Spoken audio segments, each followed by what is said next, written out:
Hi, I'm Stacy Spurlock Robbins. And I'm Dianne Spurlock Winstead. And together we are the Sisters Sisters Spurlock. Spurlock. Today we're going to read our first Christian book, I Give You the Olive Tree. But what we're really excited about today is to let you know that my husband and I joined Gallatin United Methodist Church during COVID. This is a most wonderful, wonderful church. And if you're looking for a church family, come join us here at Gallatin. Today, we're going to read for you, I Give You the Olive Tree.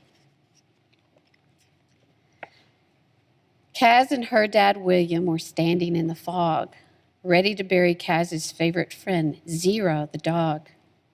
Tears were streaming down both of their faces, but the garden was one of Zero's favorite places. So both father and daughter buried him by the shade tree. He would be happy there, both of them would agree. Death is not easy for any age at all, but it seems to be especially hard on those who are small. Daddy, Zero was only a pup of 7. Tell me he's with Jesus, our Lord in heaven, said Kaz. And just as he was about to explain, the clouds broke up and it poured rain. They made it to the porch and sat in the swing. Let me tell you a story about the most wonderful king, said William. Once in the desert, a long time ago, lived a tree so strong with long roots below. Nothing deterred her feeling of glee as the sun beat down hard on that solid tree.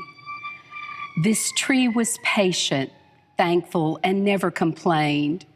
Having an offspring was a thought she never entertained. But one day she had a marvelous vision. Because of her strength, a sapling she would be given. She couldn't hide the excitement she felt when one day beside her a sapling knelt. The sapling looked up, and what towered above was his mom, the tree, with nothing but love. Hello, my son, I am your mother. I will protect you always, but will not hover.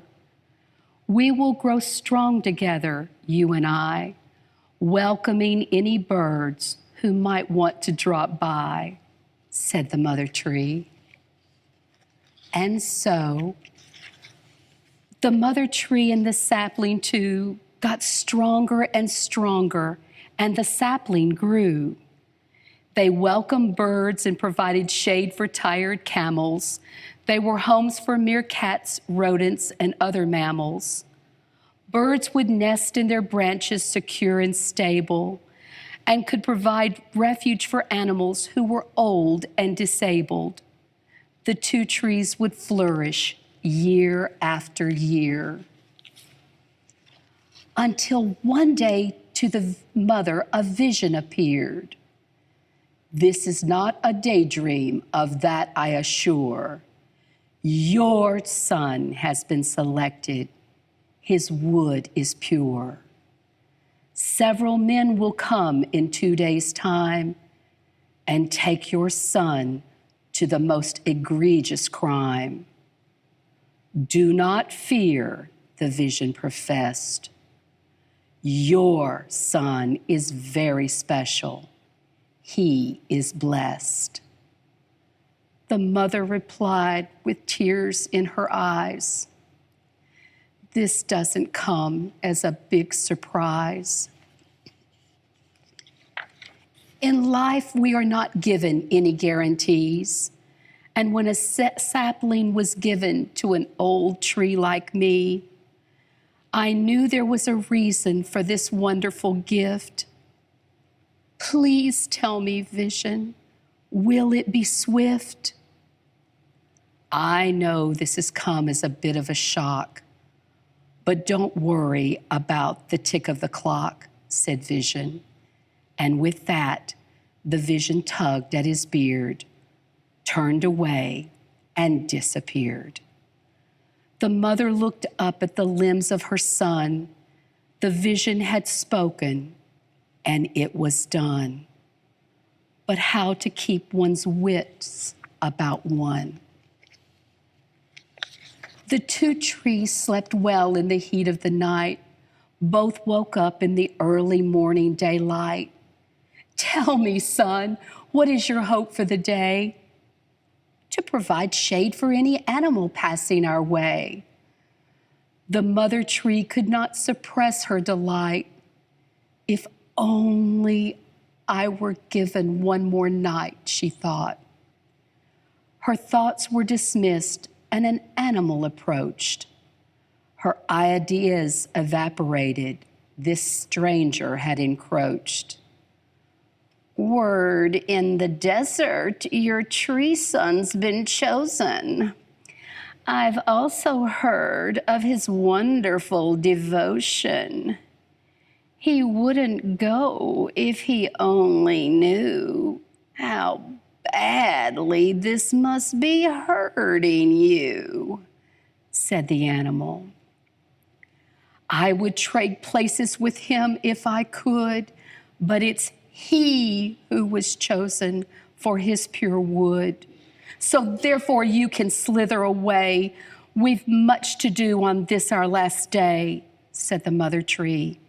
And with that, the snake, who was filled with deceit, backed away and made a hasty retreat. Many friends came on this the last day. It was as if they knew something and couldn't stay away. All the animals came and climbed all over the trees, the meerkats, the mammals, even the bees. It was a day the mother tree would never forget. Not a day for tears, no reason to be upset. Laughter was apparent as the animals scattered. What would come later was another matter. The next day brought with it a vicious rain, but the roofs were slanted for the water to drain. 4 men came stumbling up the hill to the trees. Here's a sturdy one that I'm sure will please, said Abaddon. The mother tree and her son knew they were there for him. Yes, that's the one. Just look at the limbs, said Boaz. Cut this one down and then let's go. We've much to do and nothing to show, said Carmi. As the young tree fell down to the ground, a lightning bolt made a thunderous sound.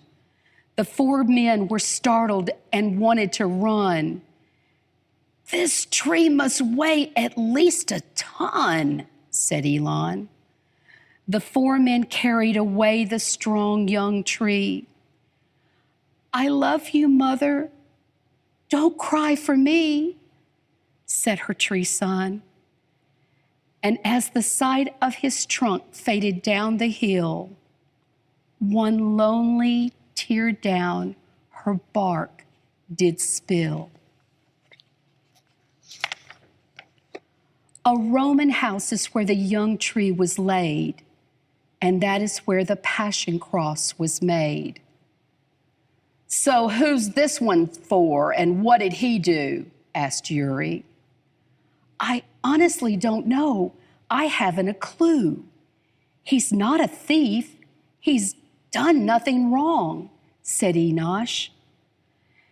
Perhaps he was where he didn't belong, said Uri. Enosh replied, I'm telling you, I want no part of making this cross. You'll do what I tell you, said Uri, his boss.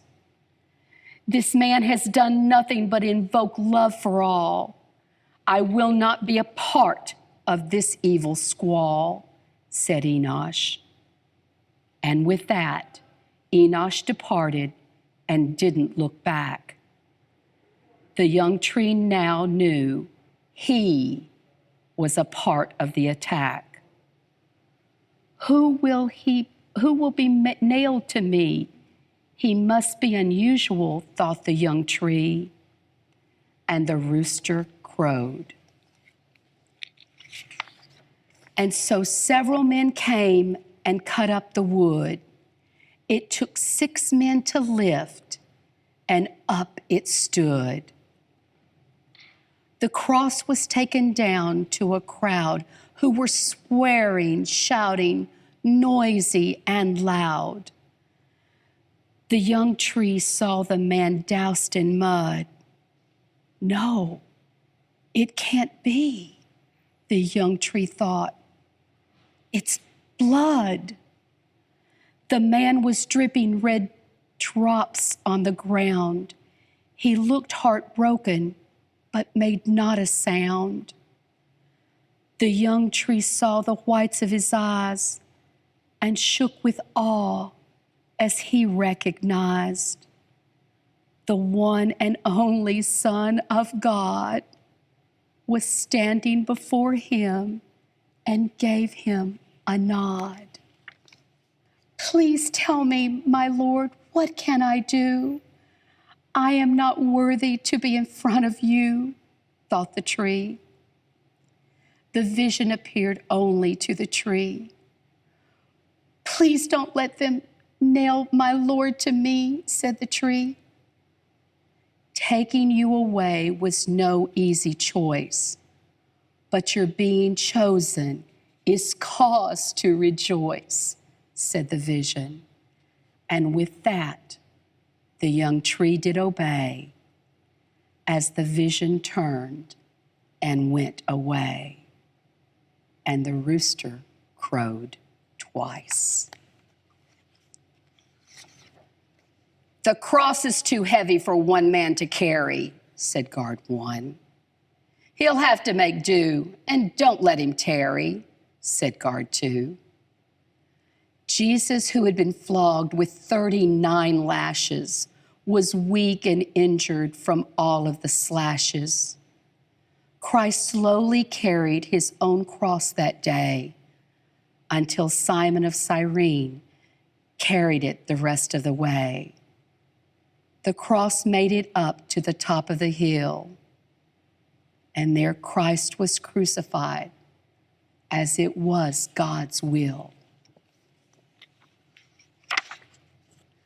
No one knows what happened to the wood, but the next year by the mother tree, a sapling stood.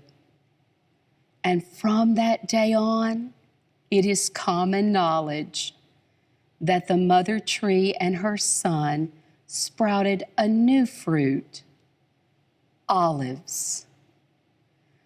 So if anyone extends an olive branch to you, you'll know exactly what he wants you to do.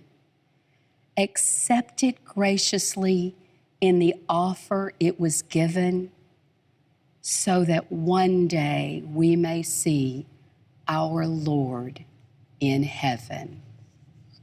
The end.